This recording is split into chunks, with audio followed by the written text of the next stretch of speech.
Se ha hecho la pregunta, ¿ciencia para qué? Siempre se nos ha dicho que necesitamos impulsarla, pero ¿tiene sentido hacerlo? ¿Ciencia y tecnología pueden ser un vehículo de cambio?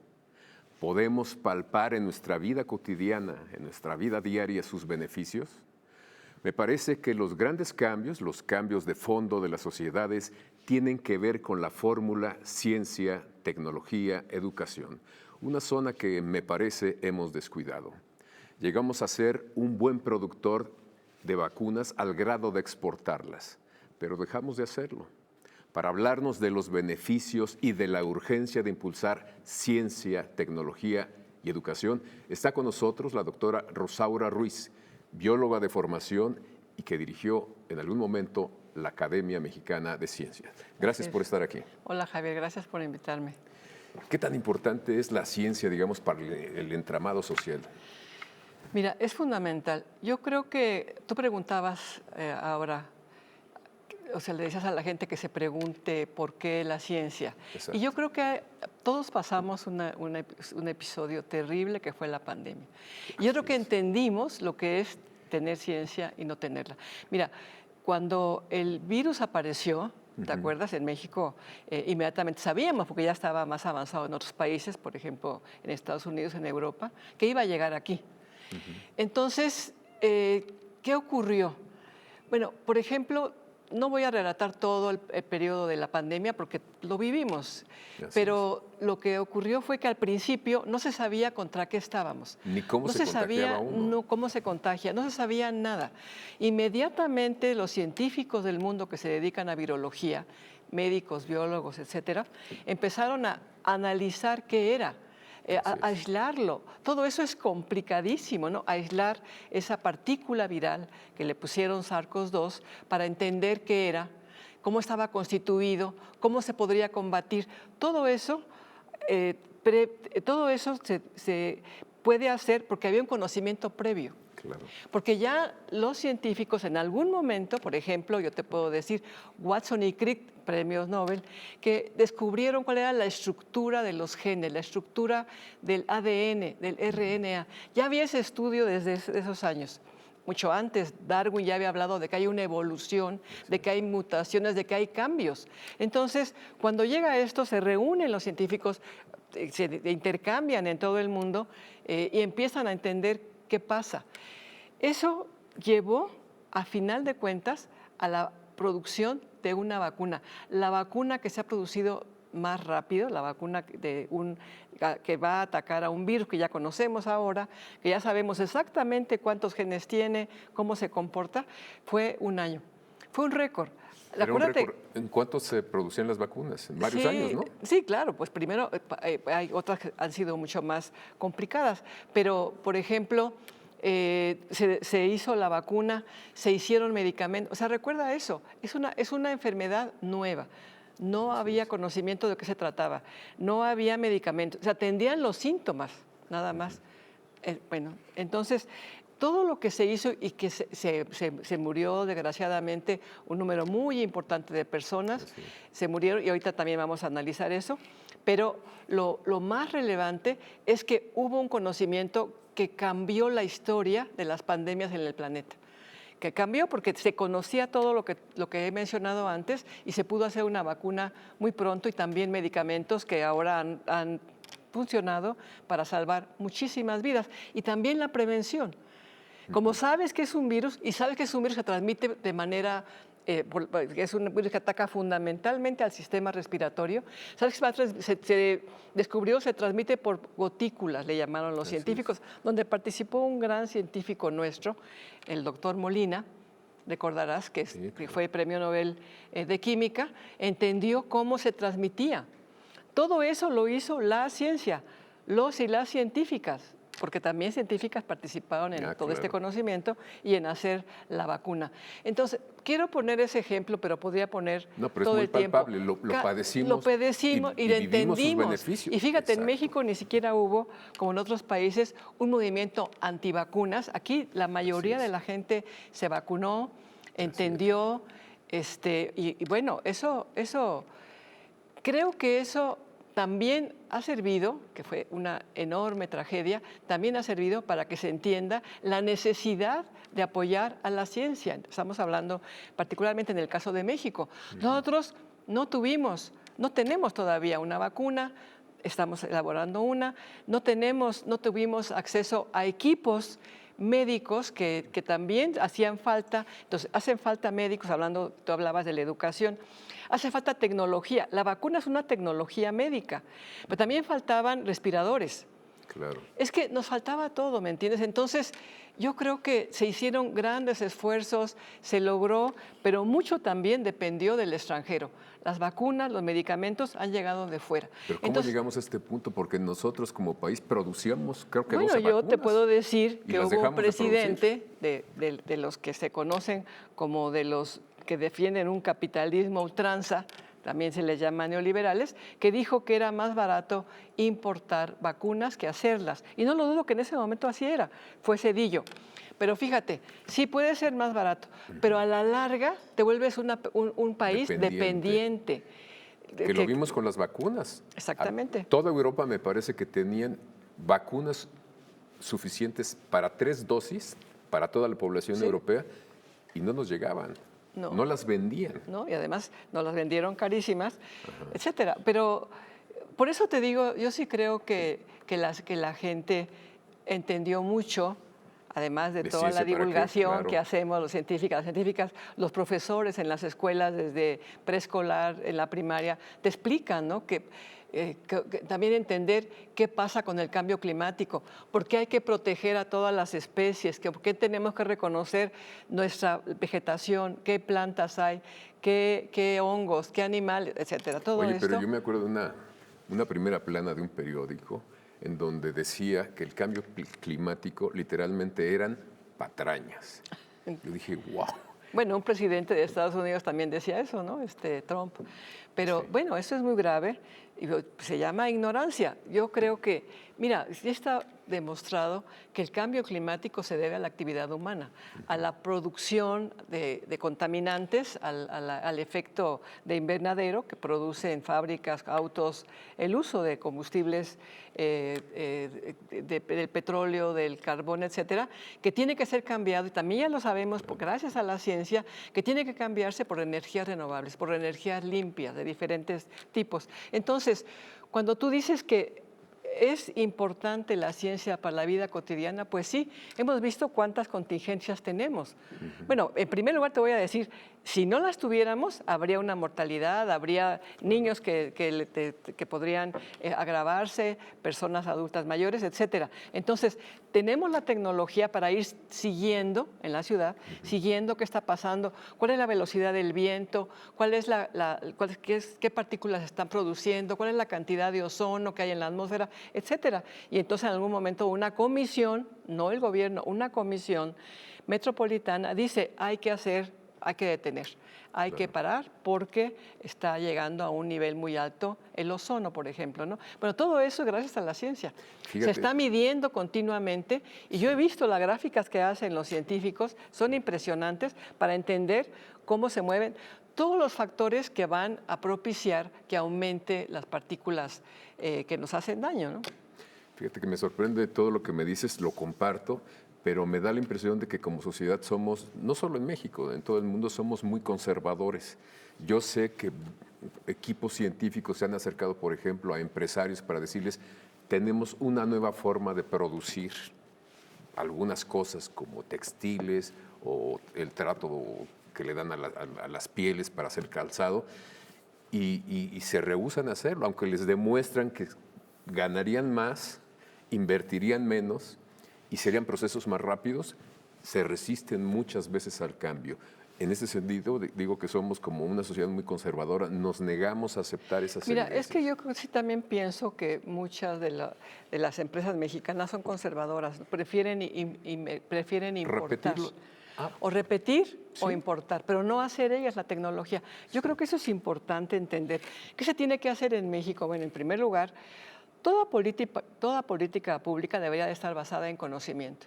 Y cuando digo conocimiento me refiero al conocimiento de la historia, de la filosofía, de la literatura, también obviamente a la física, a la matemática, a la biología, a la química, pero no solo a las ciencias exactas y naturales, sino al conocimiento todo. Porque, mira, yo te puedo dar un ejemplo, tú me conociste como presidenta de la academia. La academia decidió apoyar el derecho de las mujeres a tener una interrupción del embarazo, un aborto. La academia lo decidió, y lo decidió discutiendo pues, cuáles son las etapas de desarrollo de un embrión, cuáles son las condiciones, y también la parte ética y la parte de los derechos de las mujeres. Y se acordó con los estudios, con las opiniones, también de la parte legal, de la parte biológica, de la parte médica, de la parte filosófica, ética, se decidió, por supuesto, y sin la menor duda, apoyar el derecho de las mujeres a tener un aborto. Entonces, eso es la ciencia, ¿me entiendes? O sea, y yo creo que es importante decirlo, que las políticas públicas se tienen que basar en conocimiento, no en ocurrencias, no en opiniones, en conocimiento todo. No digo nada más de la biología o de la química, sí, como ¿no? dijiste, el conocimiento todo. Global, hablaste de literatura, de filosofía, de ética. Es que mira, la todo. literatura es tan importante. Yo soy una fan de Dostoyevsky, las novelas tan... me gusta mucho leer. Bueno, que se anticipó al psicoanálisis, él se anticipa a cosas que después estudian, no sé, grandes personajes como el propio Freud. Se adelantan, o bueno, cuando se habla del teatro griego, en fin. Claro. Ahí hay aprendizajes que hacer. Por eso es tan importante que también la cultura, ¿no? La cultura general, que entiendas a los grandes escritores. Bueno, nosotros tenemos muchísimo, ¿no? Digo, evidentemente a Octavio Paz, a Fuentes, a Rulfo, en fin, por supuesto a Rosario Castellanos, a Elena Garro. La cultura es fundamental. Y bueno, lo estoy diciendo en un canal que se dedica a eso, ¿no? O sea que no creas que era por quedar bien contigo. No, pero entendemos el concepto. No. Es conocimiento en general. El conocimiento en general. Entonces, también el cine, la televisión también aportan a la cultura, ¿me entiendes? Hay películas, hay series que aportan, hay documentales, en fin, pero creo que cuando tú te referías en particular a la ciencia, a la tecnología de base científica, mira, no hay nada que esté en este estudio que permita que nos vean en algún momento sin la tecnología. Y te voy a decir otra cosa que también tú señalabas, la relación con la educación. Nosotros también tenemos que tener una educación de calidad para todos los niveles escolares. Tenemos que empezar desde los recién nacidos, ¿me entiendes? Es más, desde las mujeres embarazadas, que tienen que tener una alimentación adecuada, que tienen que conocer que se está desarrollando un cuerpecito dentro de ellas y que tienen que también ellas tener ciertas vitaminas, ciertos complementos, ciertos límites en la alimentación, de que no puedes comer todo lo que se te ocurra y subir 20 kilos, ¿no? Entonces, desde ahí tenemos que empezar. Y otra vez es el conocimiento. Es conocimiento. Tenemos que ir a un corte y regresamos contigo. Muy bien.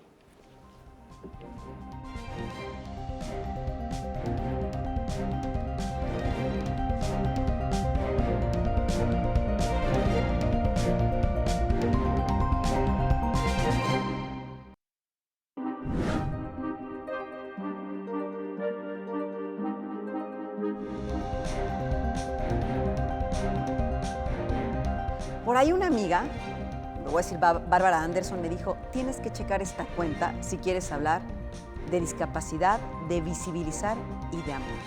Le digo, a ver, ¿qué cuenta es esta? Me dice, se llama I Will Love You. Le digo, ¿cómo? Will de te amaré. No, me dijo, Will de llantas.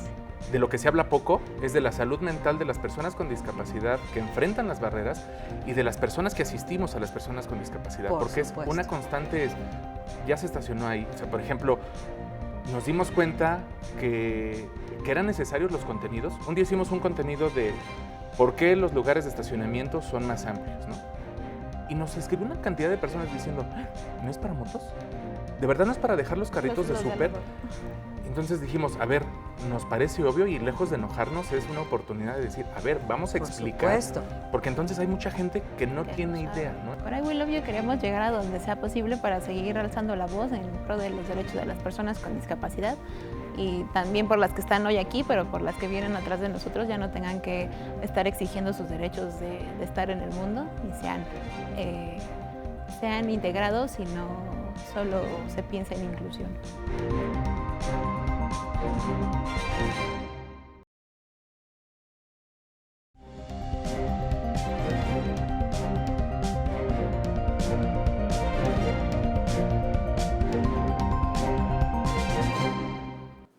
Les recuerdo que estamos conversando con Rosaura Ruiz, una bióloga, una científica que tiene mucho que aportar al país, que ha aportado también.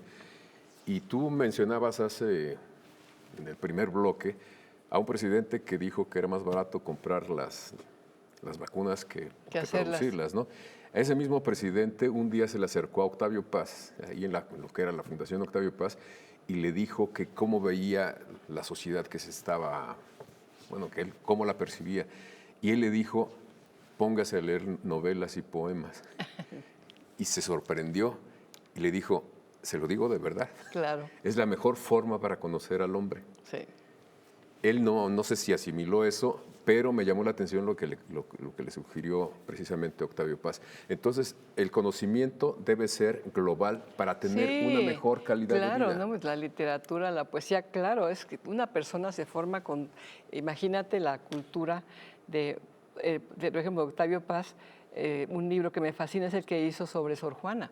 Ah, no. Toda la vida de esa maravillosa mujer, la más importante. Y también ya mencioné a Rosario Castellano, que soy una gran admiradora de ella, pero toda la narrativa que hace él de Sor Juana es fundamental que la conozcan y que, por ejemplo, se vea cómo una mujer tuvo que vivir para lograr que la dejaran estudiar, que todo lo que tuvo que hacer para lograr que la dejaran estudiar, porque no podía estudiar porque era mujer. Todo eso lo debería de saber un presidente, ¿me entiendes? Que las mujeres hemos tenido limitaciones para nuestro desarrollo y que cuando ahora se critica a las feministas, se entienda de dónde venimos, de todo lo que hemos tenido que hacer para que nos permitan hacer cambios, para trabajar en las áreas que queramos. Para que no las maten. Exacto, ya desde ahí. Entonces, pero yo creo que por eso es importante son importante que las políticas públicas se basen en conocimiento. Esa recomendación fue muy buena, porque mucho de lo que escribió Octavio Paz estaba hablando también del Estado mexicano, de la situación de México, y hubiera sido importante que lo hubiera leído Zedillo. A lo mejor ya lo leyó, ojalá. Ha tenido la oportunidad. Pero fíjate que yo te decía que las políticas públicas tienen que ser basadas en conocimiento. Evidentemente en principios, ¿no? Sí se puede. Sí, yo creo que sí. No son como mundos te voy a decir, incompatibles. por ejemplo, no, mira, yo trabajo en la UNAM. Sí. Y siempre a la UNAM se le piden, o a la UNAM y también a otras universidades, también soy cercana al Instituto Politécnico, a la UAM, o sea, soy cercana por los puestos que he tenido a las instituciones de educación superior e investigación. Pero se les pide apoyo. Por ejemplo, en la Ciudad de México ha habido microtemblores, frecuentemente hay. Cierto. Bueno, ¿y qué pasa? La gente se pregunta que si es que están construyendo el metro, que entonces les da miedo que el metro esté provocando fallas en su casa, que hay una problemática que se les presenta. Y bueno, se le pide a la UNAM, se le pide al Politécnico, a los que tienen, a los más importantes sismólogos de la ciudad, se les pide que expliquen qué está pasando. Bueno, y ellos explican, no es el metro, no es una construcción, es mucho más profundo, que se encuentran algunas fallas geológicas, ¿sí? Entonces, bueno, se están moviendo esas rocas, están pues, permanentemente cambiando, digo, por suerte. Se están acomodando. Se están acomodando y no han provocado ningún temblor muy fuerte, no podemos saber, pero están constantemente ellos y ellas, también hay sismólogas, estudiando qué está pasando en el subsuelo. A eso me refiero. Entonces, cuando tú dices, voy a detener que ya no sigan construyendo el metro, no, espérenme. El metro es una forma de transporte indispensable para la ciudad. Entonces, ¿qué hacemos? Si sí está provocando el metro, hay que parar la construcción. Pero si no es el metro, no. Sí. ¿Y cómo lo supimos? ¿Cómo se sabe? Pues se sabe porque la UNAM, el Politécnico, la UAM, hacen el estudio y dicen, no es el metro, es normal, ni modo, vivimos en una zona sísmica. Es como los japoneses. Por eso, exactamente. Entonces, ahora, tú ves una zona sísmica, y entonces, ¿qué tenemos que hacer? Bueno, conocemos, y en tal alcaldía, en tal colonia, en tal, la falla pasa por aquí, etcétera. Ahí no se puede construir edificios de más de 2 pisos o de 5 pisos o de 20, o aquí no se puede construir nada, ¿me entiendes? O sea, para eso sirve. Y por eso el conocimiento en el mundo ha avanzado de una manera impresionante, Javier, impresionante. Por eso siempre digo que se debe aplicar para resolver las problemáticas de las ciudades, del campo, de todo. Soy una convencida de la ciencia y la tecnología, de la educación. Se debe utilizar ese conocimiento y no pensar en que tú vas a poder resolver un problema sin saber qué se ha hecho, inclusive qué se ha hecho en otros países. También tenemos que reconocerlo, hay países que tienen un mucho mayor desarrollo que México. Entonces también ver qué tecnologías, qué avances tienen que podríamos aplicar nosotros, pero sobre todo buscar que haya más apoyo a la ciencia, a la tecnología, para que México produzca sus soluciones de acuerdo a las necesidades del país, ¿no? Yo creo. Y no depender de otras tecnologías o de otros productos en el mundo todos dependemos de todos, ¿me entiendes? Sí. Ahora hasta el fútbol americano depende de nuestro aguacate, ¿no? Bueno, qué bueno. Sí, pero todos dependemos de todos. Es cierto, pero también nosotros podemos contribuir con gran conocimiento de muchos temas, y también tenemos que traer conocimiento de otras partes, porque la ciencia es una actividad global. No hay la ciencia aquí, hay temas que te interesan más a México, como el estudio de nuestras selvas, pero en general la ciencia va avanzando por el intercambio entre los científicos y científicas de todo el mundo. Así es como la ciencia avanza, y por eso es tan importante que se siga haciendo en las instituciones como las que he mencionado, igual los institutos de salud, que son centros de investigación también, nutrición, cardiología, etcétera, que pues todos esos lugares sean apoyados para que puedan seguir produciendo conocimiento y terminemos de hacer la vacuna, terminemos también de hacer medicamentos que se requieran, no nada más para COVID, sino para el cáncer, para un gran problema que tenemos y que yo lo quiero mencionar, lo sabemos, es la diabetes. Y fíjate, ese problema, más que con medicamentos, cuando hay medicamentos es porque ya ¿no? Es con la prevención. Por eso decía, desde que una madre está embarazada, tiene que saber cómo alimentarse para que no tenga una probabilidad alta de a ella que le dé diabetes a ella. Diabetes se llama de gestación y al bebé que está criando. Entonces, ¿qué se tiene que hacer? Pues también, por eso digo la importancia de la educación.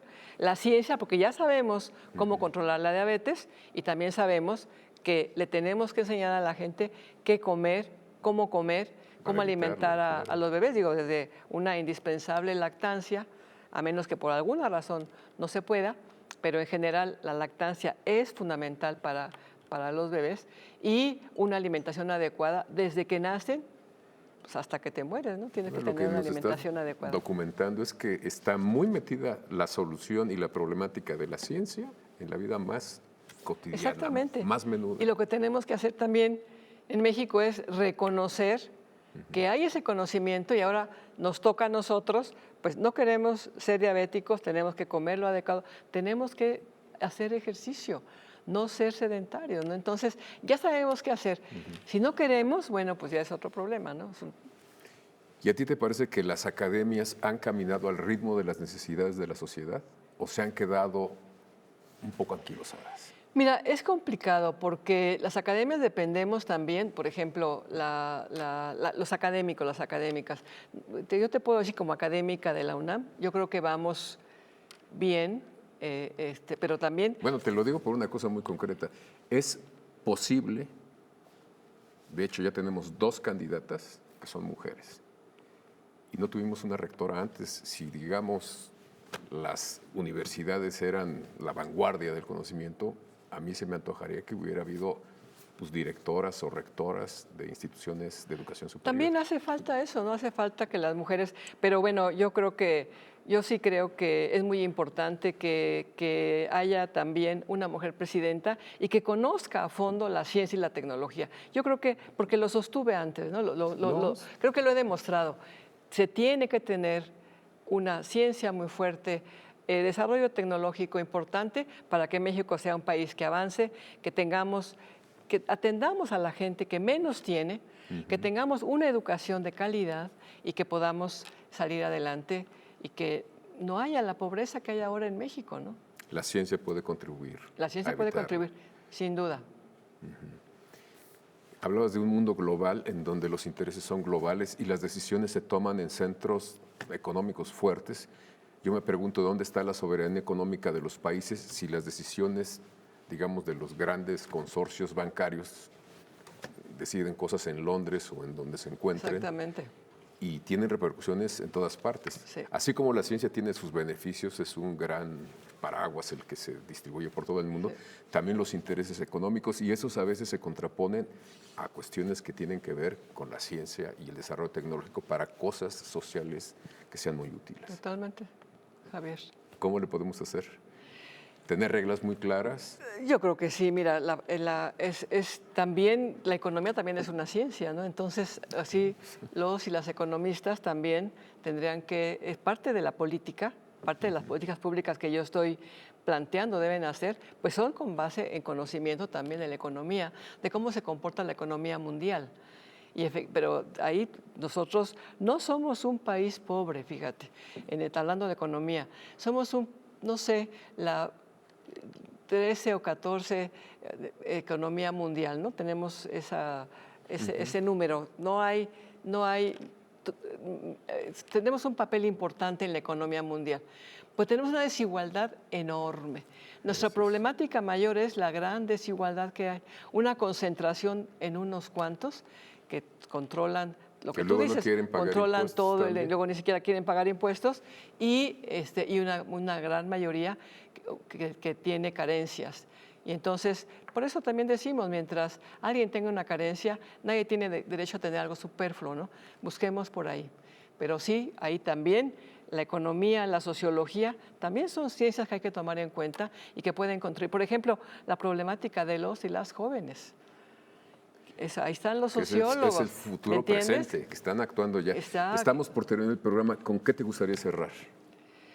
Pues mira, yo te quiero agradecer mucho la oportunidad de hablar de la importancia de la ciencia y la tecnología, porque sí creo que en los momentos en los que estamos, la gente tiene que pensar en quién puede sacar adelante a este país y va a basar sus políticas en ciencia, tecnología e innovación.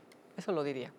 Pues muchísimas gracias, Rosaura, y gracias a ustedes por habernos acompañado aquí en esta mesa de Debate 22 y los espero la próxima semana.